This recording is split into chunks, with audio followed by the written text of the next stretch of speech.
Good morning, my 10th grade American history students. As you can tell, we're not having a live Class Connect session today.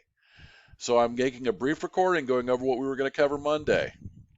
Now, guys, not to sweat. Wednesday, we're going to finish what we didn't cover here, and I'll answer any questions you might have. But right now, I'm giving you a video just so you have something to get caught up on. The objective of this class is so students will understand the reason the American colonies decided to rebel against the British Crown. And understand this, guys, this is not something that happens every day. In fact, the 13 original colonies were the first to rebel against their colonial masters.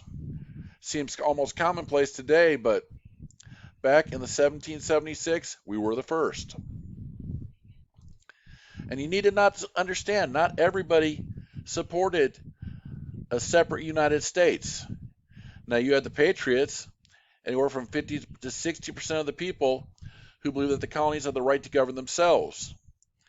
You had the Loyalists, American colonies who were loyal to the British Crown. That's about 20% of the population. Now, I know you're sitting there saying, Mr. J, that's only 70, 80%. What about the rest? Well, that's the neutralist. They did not support either side. Thought both groups had a good reason, but neither were strong enough to fight a war over. The war was too far away, so why bother? And this is literally where the term sitting on the fence came from. You didn't go to one side, you didn't go to other, you sat on the fence.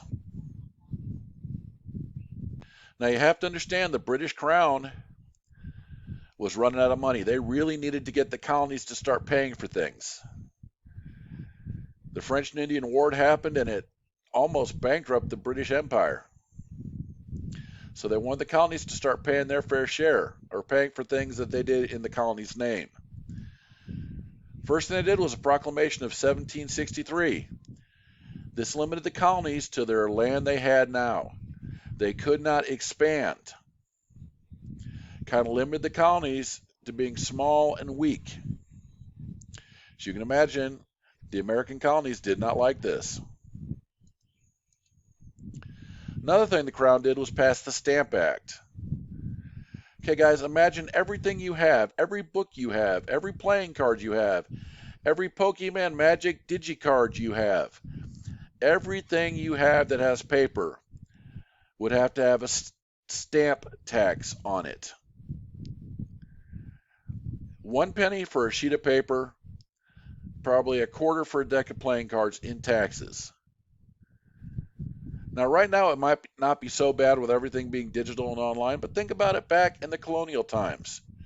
Everything was paper.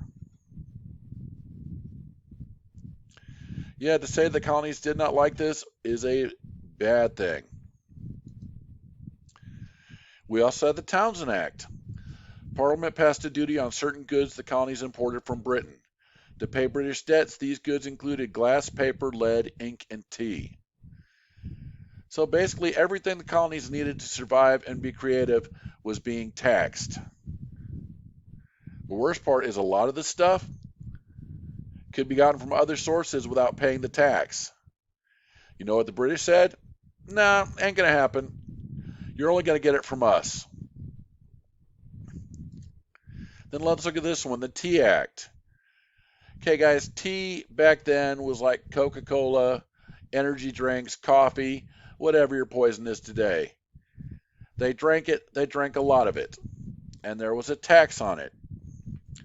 Well, guys, what happened? We all know the famous story of the Boston Tea Party, where several American patriots dressed as Native Americans and threw the tea into Boston Harbor. And you know the funny thing, this is probably the thing that got the British the maddest, where they decided to send troops in to secure the tea. Okay, guys, then we have the Intolerable Acts. Intolerable because these actually infringed on the rights of the citizens. Troops were going to be sent to live in people's houses. People had to pay and feed these troops. Massachusetts government was suspended.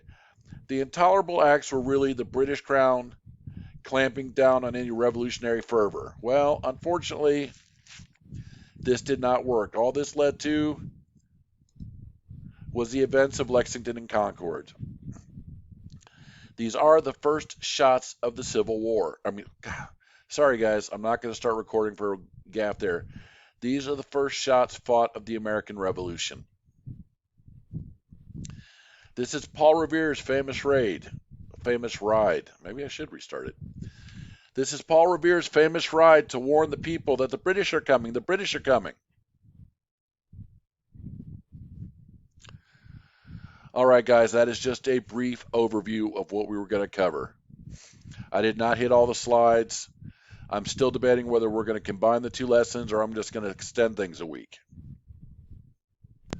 The big thing, guys, is you have most of this day off. What I need you to do, what I want you to do is get caught up. Use this as a catch-up day. If you're missing any assignments, get them done. Now, all your teachers are going to be available for you to talk to. So if you need to, email them, call them. We'll be there to answer any questions you might have.